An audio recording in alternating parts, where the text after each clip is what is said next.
তো বন্ধুরা, আর মাত্র কয়েকটা দিন তারপরে কিন্তু আইপিএল এর ঢাকে কাঠি পড়ে যাবে। তা তোমরা সবাই রেডি তো? তোমরা ভিডিও টাইটেল দেখে অলরেডি বুঝেই গেছো আজকে আমি কোন আইপিএল টিম নিয়ে কথা বলতে চলেছি। তো আজকে আমরা কথা বলবো ফ্যান বেসের দিক থেকে এক নাম্বার রানিং চ্যাম্পিয়ন এবং সবচেয়ে বেশি প্লে অফ খেলা টিম আরসিবি কে নিয়ে।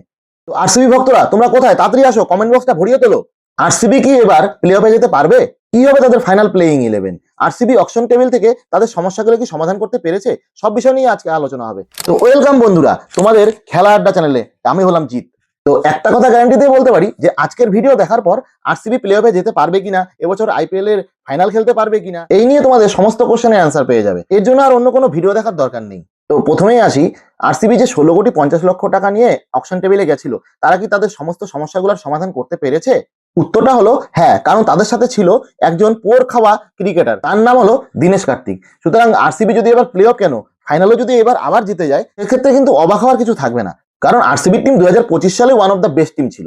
তা এই বছর তারা যে সমস্ত প্লেয়ার গুলাকে অকশন থেকে উঠিয়েছে, তারা তাদের সমস্যাগুলির সমাধান করতে পেরেছে বলে মনে হচ্ছে। এখানে কিন্তু অনেকে কেকেআর এর সমর্থক আছো, মুম্বাই ইন্ডিয়ান্সের সমর্থক আছো, গুজরাটের সমর্থক আছো, সমস্ত আইপিএল টিমেরই সমর্থক আছো। কিন্তু একটা কথা বলো তো, গত বছর যখন আইপিএল জেতার পর বিরাট কোহলি কাঁদছিল, তোমরা আধা ঘন্টার জন্য হলেও আরসিবির ফ্যান হয়ে গেছিলে কিনা? যে যে হয়েছিল তারা অবশ্যই কমেন্ট করো। তোমরা অলরেডি জেনেই গেছো যে 28শে মার্চ ব্যাঙ্গালোরের চেন্নাস্বামী স্টেডিয়ামে এসআরএইচ ভার্সেস আরসিবি ম্যাচ দিয়ে শুরু হবে এইবারের আইপিএল। আর এই ম্যাচে কে জিতবে সেটা কিন্তু আমি বলবো না, কারণ এসআরএইচ এবং আরসিবি দুটোই ভালো টিম। কোন দল জিতবে সেটা বলতে বসিনি, এখানে আমি সমস্ত টিমে অ্যানালাইসিস করতে বসেছি। সুতরাং অনেক ইউটিউবারই রয়েছে যারা এখনই বলে দেবে নিঃসন্দেহে যে আরসিবি জিতবে, কিন্তু আমি ভাই কোনো জ্যোতিষী নই যে আগের থেকে বলতে পারবো যে আরসিবি জিতবে বা এসআরএইচ জিতবে। যে ভালো খেলবে ভাই সে জিতবে। চলো প্রথমেই দেখি আরসিবি যে 16,50,00,000 টাকা নিয়ে অকশন টেবিলে গেছিল, তারা কোন কোন প্লেয়ার গুলোকে কিনেছে।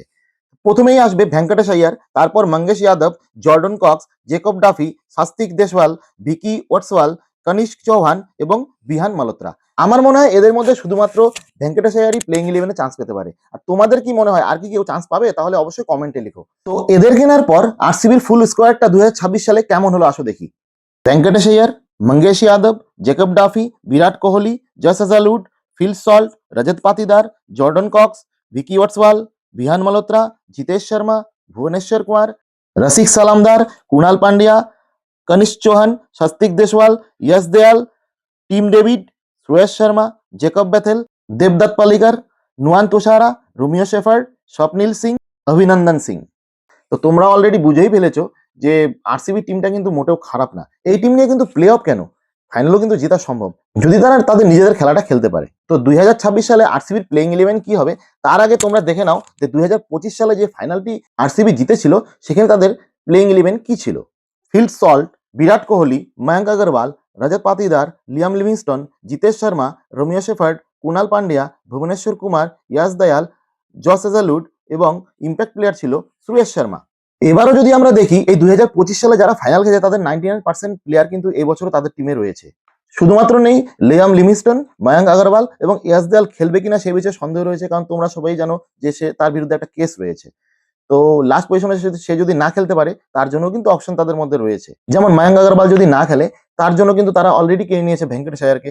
অন্যদিকে লিয়াম লিভিংস্টনের বিকল্প তাদের মধ্যে আছে জেকব বেথেল। তা জেকব বেথেল কি করতে পারে? ওয়ার্ল্ড কাপে কিন্তু ইন্ডিয়া ভালোভাবে টের পেয়ে গেছে ও কি ব্যাটসম্যান ও বলার। তো শোনা যাচ্ছে আইপিএল এর শুরুতে হেজালউডও নাকি কয়েকটা ম্যাচ মিস করবে। তা তার বিকল্পও তো রয়েছে নুয়ান তুষারা এবং জেকব ডাফি। জেকব ডাফি একসময় কিন্তু ওয়ার্ল্ড নাম্বার 1 টি20 বলার ছিল। তাহলে তোমরাই কমেন্টে বলো এবছর আরসিবি আইপিএল এর প্লে অফে যেতে পারবে কিনা। এবার আমরা দেখে নিই আরসিবির প্রথম ম্যাচের প্লেইং 11 কি হতে পারে। ফিল শটের সাথে ওপেন করবে বিরাট কোহলি, 3 নম্বরে রজত পাতিদার, 4 নম্বরে ভেঙ্কটেশ আইয়ার, 5 নম্বরে জেকব বেথেল, 6 নম্বরে জিতেশ শর্মা, 7 নম্বরে রোমিও শেফার্ড, 8 নম্বরে কুণাল পান্ডিয়া, 9 নম্বরে ভুবনেশ্বর কুমার, 10 নম্বরে জস হেজালউড এবং 11 নম্বরে ইয়াস দয়াল এবং ইম্প্যাক্ট প্লেয়ার সুরেশ শর্মা। এবার যদি ভেঙ্কটেশ আইয়ারকে তারা না খেলায়, তাদের কাছে রয়েছে দেবদত্ত পালিকার। এই টিমে কিন্তু আমি হেজালউডকে রাখিনি, কারণ তোমরা ভালো করে জানো তার হ্যামস্ট্রিংয়ে চোট রয়েছে। তাছাড়া অস্ট্রেলিয়ান ক্রিকেট বোর্ডও তাকে কিন্তু এখনো ছাড়পত্র দেয়নি, তাই প্রথম কয়েকটা ম্যাচ তার খেলার সম্ভাবনা নেই বললেই চলে। তাই আমি ফার্স্ট চয়েস রেখেছি নুয়ান তোষারাকে, কারণ নুয়ান তোষারা কিন্তু অনেক বছর ধরেই আরসিবির হয়ে খেলছে। জেকব ডাফি কিন্তু এখনো আইপিএল খেলেনি, আর ভারত আর নিউজিল্যান্ডের যে সিরিজটা হলো, তাছাড়া ওয়ার্ল্ড কাপেও জেকব ডাফির পারফরমেন্স কিন্তু খুব একটা আহামরি নয়। অন্যদিকে জেকব ব্যাথেল, টিম ডেভিড এবং রোমিও শেফার্ডের মধ্যেই কিন্তু দুজন খেলবে। দেখো এখন যদি আমরা আরসিবির দুর্বলতা এবং শক্তি নিয়ে কথা বলি, তাহলে তার শক্তি নিয়ে কথা বলে প্রথমে আসবে তাদের ব্যাটিং অর্ডার। যে টিমের ওপেনারই হচ্ছে বিরাট কোহলি এবং ফিলিপ সার্টের মতো বিধ্বংসী ব্যাটসম্যান, এবং মিডল অর্ডারে রয়েছে রজত পাতিদার, জেকব বেথেল, ফিনিশারে রয়েছে টিম ডেভিড, রোমিও শেফার্ড। সুতরাং তাদেরকে কিন্তু সমীহ করতে হয়। এই সমস্ত ব্যাটসম্যান যে কোনো দিন যে কোনো ম্যাচ তারা বের করে নিতে পারে। আর অন্যদিকে যদি দুর্বলতা দেখি, তাহলে তো সেটা হচ্ছে তাদের বোলিং। তাও তাদের ফাস্ট বোলিং কিন্তু একটা মোটামুটি জায়গায় রয়েছে। কিন্তু যদি আমরা স্পিন বোলিং এর দিকে দেখি, শ্রেয়াস শর্মা ছাড়া কিন্তু একটাও বলার নেই। আর আমরা যদি বলি যে কুনাল পান্ডিয়া স্পিন বলার, কিন্তু না, ও কিন্তু অলরাউন্ডার। সুতরাং গত বছর কুনাল পান্ডিয়া খুব ভালো খেলেছে এবং শ্রেয়াস শর্মাকে দিয়ে কাজ চালিয়ে নেওয়া গেছে, কিন্তু এই বছর কি হবে কেউ বলতে পারবে না। আর শ্রেয়াস শর্মা যে গত বছরের মতো বল করবে সেটাও কেউ জানে না। সুতরাং তাদের কিন্তু অল্টারনেটিভ কোনো স্পিনার বলারই নেই। শ্রেয়াস শর্মা ও কুনাল পান্ডিয়া যদি গত বছরের ফর্ম ধরে রাখতে না পারে, তাহলে তারা ব্যাটিং এর জোরে অনেকগুলো ম্যাচ জিতবে ঠিকই, আবার অনেকগুলো জিতা ম্যাচও বোলিং এর জন্য তারা হারবে। এই টিম নিয়ে যে আরসিবি প্লে অফে যাবে সেই বিষয়ে তো কোনো সন্দেহ নেই। তাছাড়া তারা যদি ফাইনালও নিয়ে নেয় তাহলে অবাক হওয়ার কিছু নেই। কিন্তু মনে রাখো, ক্রিকেট কিন্তু একটা অনিশ্চয়তার খেলা। লাস্ট বল পর্যন্ত কেউ বলতে পারবে না যে ম্যাচটা জিতবে কে। এখনো তো গোটা টুর্নামেন্ট পড়ে রয়েছে, দেখো কি হয়। আশা করি 2026 সালে আরসিবি টিমের সমস্ত খোঁজ তোমাদের দিতে পেরেছি। এর জন্য আর অন্য কোনো ইউটিউবারের ভিডিও দেখার মনে হয় না দরকার রয়েছে। তোমাদের যদি আইপিএল এর কোনো দল নিয়ে কোনো প্রশ্ন থাকে তাহলে অবশ্যই কমেন্টে লিখে জানিও, আমি তার উত্তর দেওয়ার চেষ্টা করব।